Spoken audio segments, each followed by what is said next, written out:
How do you advertise your photography business online? Well, this episode is going to be different than anything that you've ever seen before, meaning I'm not a photography expert. I mean, I own a video production company, but my expertise is in marketing, in generating leads. And I can guarantee that any training that you've ever received on how to generate leads for your photography business, that you've never heard what I'm going to share with you here. So in talking about advertising your photography business, we're going to talk about how to magnetically attract people and attract the right people, your ideal clients. And we're not talking about paid traffic. We're not talking about pushing ads out there in front of people. We're also not talking about low quality or cold leads. We're talking about warm leads. The way that I like to look at a warm lead is there's this relationship of trust that's built. So how would you feel about only having conversations with people that have a level of trust with you? Then lastly, you'll learn how this strategy can actually help you go beyond your local market to national and even global. And think about this. Have you ever dreamed of being a globally recognized photographer? Yeah, that's possible with this strategy. So let's dive right in.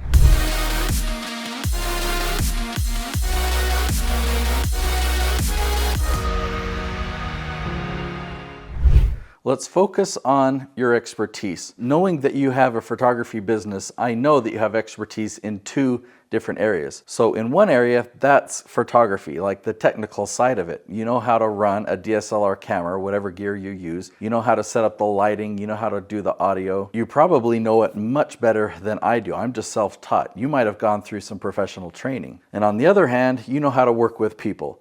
So whether you do family portrait photography, whether you do wedding photography, there's a different skill set depending on who your target audience is. And you've obviously developed that skill set, so you know how to work with people, or you know how to grow a certain book of business. Now listen to this.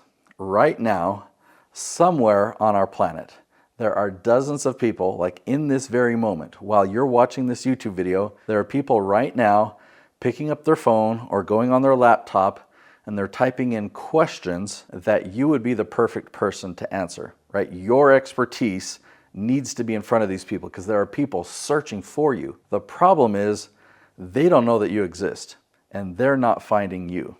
So that's a big problem. Okay, so what we're talking about is search, okay? People are searching for you, but they don't know that you exist. Now, over the last 10, 20 years, you've heard a lot about search in terms of website SEO. Website SEO is valuable, but it's not as valuable today as it used to be. And it's harder today than it used to be. Website SEO is very complicated, and that's not what we're talking about. Just for clarity, I'm going to give you the details, but fast forwarding a little bit, you're going to learn that you're going to create a video that will get search traffic the next day. Right, so it's not this long, arduous process of website SEO. All right, let me demonstrate a tool that I use, okay, that's gonna find the questions people are asking. Now let's focus on your camera expertise. Let's talk about DSLR camera. All right, now you can actually get a free trial of this tool if you go to herokeywordtool.com. Let me show you what happens when I hit search. I wanna turn on a couple filters. I wanna turn on questions. It's really important. You only want to look at questions. And then if I come in here to advanced filters, I'm going to turn the word count up to 8. So I'm looking for questions that are 8 words or longer so I can find specific questions. Now take a look at this. Here are questions that your target audience might be asking you if your area of expertise is DSLR cameras, all right? So here's a question. What's the difference between a mirrorless camera and DSLR? I see them as kind of the same, but I know internally the mechanics are different. How to take pictures of a solar eclipse, right? That's a unique question. Is mirrorless better than DSLR? All right, can I use a DSLR lens on a mirrorless camera? Great question, right? So you can go through, and I happen to have selected all 4 of these because I like all 4 of these. Can you take a DSLR camera on a plane? Interesting. That's the same question. So I don't need to check the same question twice, right? That one, can I use DSLR lens? And this is lenses. Just pick the one that you like the best, lens or lenses. Now look over to the right a little bit here. You see this column that says volume? This is the average number of monthly searches for these exact phrases, this exact spelling, this really lengthy question. And so when you find numbers like this that are at least 10, this is gold. And you might think 10, that doesn't sound like a whole lot. Well, get this. These are people typing in this exact question. So you know that they're your target audience, right? You hone in, and if the question isn't your target audience, then it doesn't matter what the number is. But when the question is being asked by your target audience, 10 is super valuable because you want those 10 people to find you and see you as the expert. So here's what you do with this. You take one of these titles, can you take a DSLR camera on a plane? That becomes the title of your video, and you record a 10-minute video answering that question. Now, can you take a DSLR camera on a plane? The answer is yes or no. So how do you make a 10-minute episode out of that? Well, you might want to talk about a few different things. Like somebody who's asking that question, can I take a DSLR camera on a plane? What else are they wondering? And so you might start out the episode and say, hey, welcome back. Today we're talking all about DSLR cameras, whether you can take them on a plane. We're going to be talking about GoPros. We're going to be talking about plane restrictions, what you can and can't take on the plane, what needs to go in what luggage. We're also going to be talking about what's the ideal camera when you are traveling, because different cameras have different sizes and different weights. So I'm going to give you my recommendations in this episode. So you need to make a really valuable video. You've got this opportunity here to build a relationship with the person that typed in this question on Google or YouTube. So you want to answer the direct question, the one that we found here that you use now as the title of your video, and then anything else that's related, you want to showcase your expertise and let them know that you really know your stuff. And we're not using this video to promote. I know this video is talking about advertising your photography business, but this first step is not the sales step, okay? This first step is having people who've never heard of you before find you, see you as the expert, and build this relationship of trust. That's it. Okay, we get to the end of the 10-minute video and there's another action that we do there. We give away a free gift. Okay, we give away a gift. So you might say, well, now they understand all the ins and outs of DSLR cameras and travel. I've got a free gift for you. Would you really like to up your DSLR game?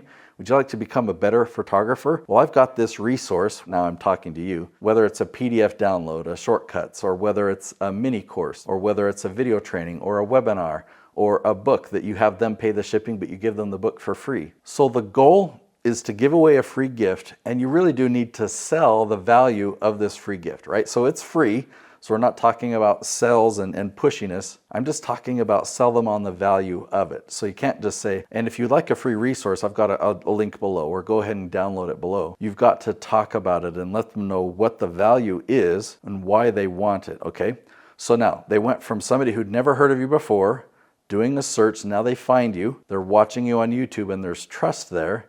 Then you give them a free gift that's going to help them. So now they provide their contact information. And now you can nurture them. And when they go to a landing page, if they click a link, they're going to a page on your website where they can get that free gift. Guess what? They're going to see your logo on your website. They're going to see branding. They might explore around and look at other pages. They're wanting to see your promotional material at this point.